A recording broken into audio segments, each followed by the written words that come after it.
जा रहा, उस समय करपत्री महाराज को स्वीकार नहीं था कि एक 14 आदमी हमारा कानून लिखे देश का। तो ये सबूत मैं नहीं दे रहा, वो अपने संतों से जाके पूछे। वो पूरी सड़कों पे सोता रहा, सड़कों पे आंदोलन चलाता रहा। और क्या है दूसरी बात, हिंदू कोर्ट बिल के समय तो उसने आमरण अनशन पे बैठ गया, जाके बोला ये तो बाबा साहब अम्बेडकर हमारे कानूनों को पूरा ही बदल देंगे। तो जानते हो बाबा साहब के पास चिट्ठी के खून की कि बाबा साहब आपकी हत्या हो जाएगी, आपको मार दिया जाएगा।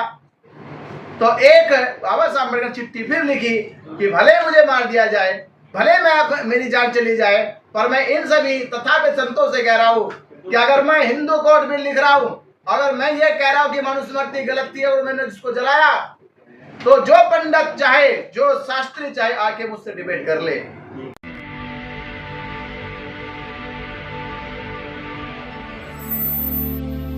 पंडित था तो उसको तो जवाब देना था कि ईश्वर बड़ा है। उसने कहा ईश्वर बड़ा है, तो उसने कहा अगर ईश्वर बड़ा है तो मंदिर में क्यों पड़ा है तेरे को?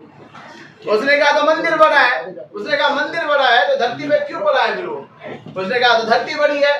तो वो हिंदुओं के साथ बैठता होगा। उसने कहा कि मैंने सुना है धरती अगर बड़ी है तो शेषनाग पे क्यों टिकी है? उसने कहा शेषनाग बड़ा है। बोले शेषनाग बड़ा है तो फिर शिव के गले में क्यों पड़ा है? बोले शिव बड़ा है तो पर्वत पे क्यों पड़ा है? बोला पर्वत बड़ा है तो हनुमान लेके क्यों उड़ा है उसे? बोले हनुमान बड़ा है तो राम के चरणों में क्यों पड़ा है? बोला राम बड़ा है तो सीता के पीछे क्यों पड़ा है? बोला सीता बड़ी है तो रावण लेके क्यों उड़ा है उसे?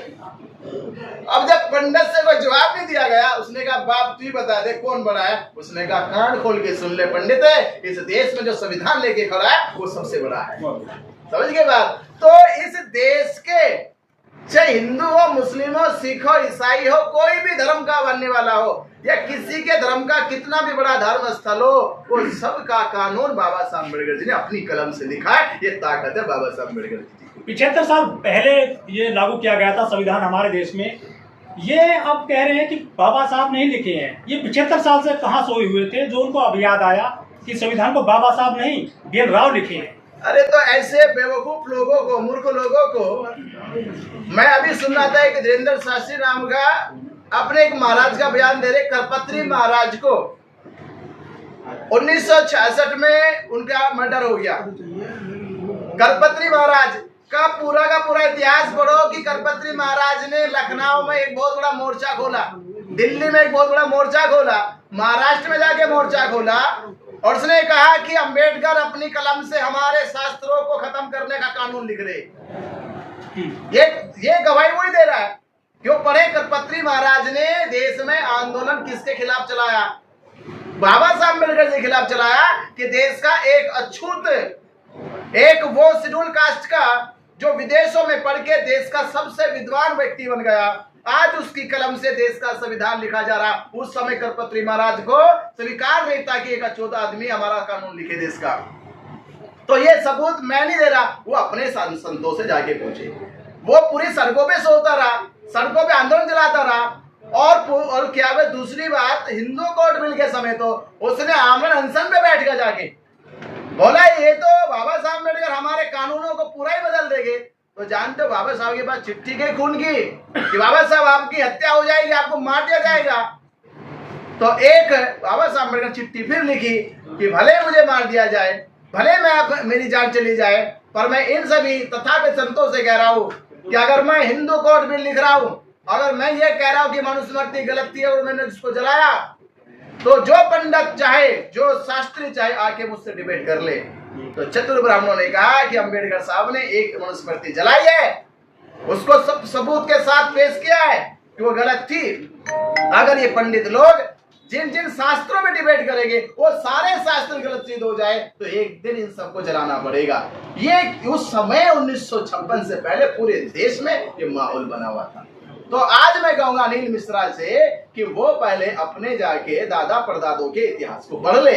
वो दादा परदादों का इतिहास जाके पढ़ ले कि बाबा साहब डॉक्टर अंबेडकर जी जहाँ 7 सदस्यीय कमेटी थी, वो 7 सदस्यीय कमेटी में दिल्ली के अंदर बाबा साहब अंबेडकर जी 18 घंटे बैठ के संविधान को अपनी कलम से लिखते थे। और ये लिखा गया कि 2 वर्ष 11 माह 18 दिन में संविधान कैसे कैसे तैयार हुआ। संविधान को पेश करने के लिए बाबा साहब अम्बेडकर जी ने संविधान सभा में लगातार 114 दिन एक अनुच्छेद के ऊपर चर्चा बहस की है और 389 पार्लियामेंट गवाह है उसके। ये अनिल मिश्रा कहां से पढ़ गया, कैसे पढ़ गया, ये बात उस तर्क की नहीं है, ये बात है विवाद पैदा करने की। नहीं तो 389 सांसदों का सिग्नेचर है कि बाबा साहब अम्बेडकर जी ने देश को सबसे दुनिया का बड़ा अनूठा संविधान दिया है। तो ये जवाब तो मैं कहूंगा वो अपने संतों से ले ले। और खास तौर पे मेरा उसको संदेश है कि पहले वो शंकराचार्य के सवाल का जवाब दे कि मिश्रा नाम के ब्राह्मण है या नहीं है। भंते जी, जो मिश्रा है, सनातनी जो भी है, ये इनके पूर्वज बाबा साहब का विरोध करते करते मर गए, उनको कोई याद नहीं करता। बाबा साहब को पूरे देश में, दुनिया में जाना जाता है, तो इनको ये हवा पानी कौन दे रहा है इस अनिल मिश्रा को? तो भैया देखो, एक कहावत है, काम में हाथी चले एक, कुत्ते भोगे अनेक। तो ये कुत्तों की फौज है, ठीक है। बाबा साहब उस समय भी हाथी की धार से चलते थे। बाबा साहब की विचारधारा, बाबा साहब का संविधान आज भी हाथी की धार से चल रहा। उस समय भी हजारों कुत्ते भौंकते थे, आज भी हजारों कुत्ते भौंक रहे। इनके भौंकने से कुछ होने वाला नहीं, हाथी अपनी चाल से मस्त चाल चलता जाए। कह रहे हैं अस्तित्व खत्म करेंगे बाबा साहब का, ये मिश्रा जी। अरे भैया मैं कहते हो रहा हूँ, गणपति भी निकला था अस्तित्व खत्म करने के लिए उस समय जब बाबा साहब अकेले थे। अरे आज तो बाबा साहब के लाखों करोड़ों बच्चे हैं, आज खत्म करोगे? अरे आपसे तब बाबा साहब का बाल बांका नहीं हुआ जब बाबा साहब अकेले इस देश में लड़ाई लड़ रहे थे। तब भी तुम संत लोग, पंडित लोग, पाखंडी लोग मोर्चे निकाल लेते, कुछ नहीं हुआ।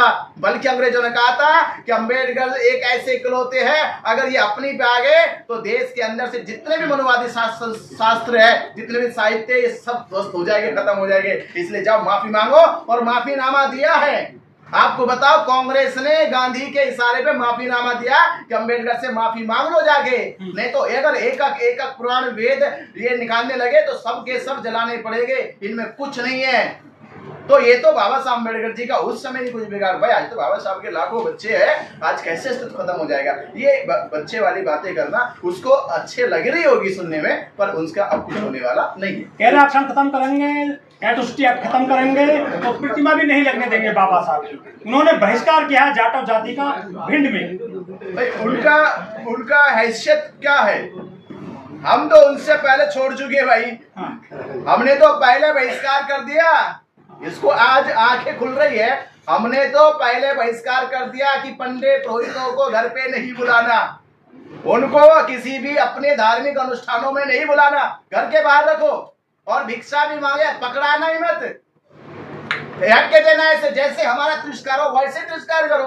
तो ये आज अगर हमने तो वर्षों पहले बहिष्कार कर दिया। और आपने देखा कि पूरे देश में ब्राह्मणों को किसी भी देश के शेड्यूल कास्ट के घर पे बुलाया नहीं जाता, किसी पूजा में नहीं, किसी पद्धति में नहीं, किसी शादी में नहीं, किसी संस्कार में नहीं। तो हम तो पहले बहिष्कार कर चुके हैं और लगातार देश में बहिष्कार हो रहा है कि ब्राह्मण मुक्त, पाखंड मुक्त देश बनाया जाए। ये तो बहिष्कार चल ही रहा है। चलिए, ठीक है, धन्यवाद।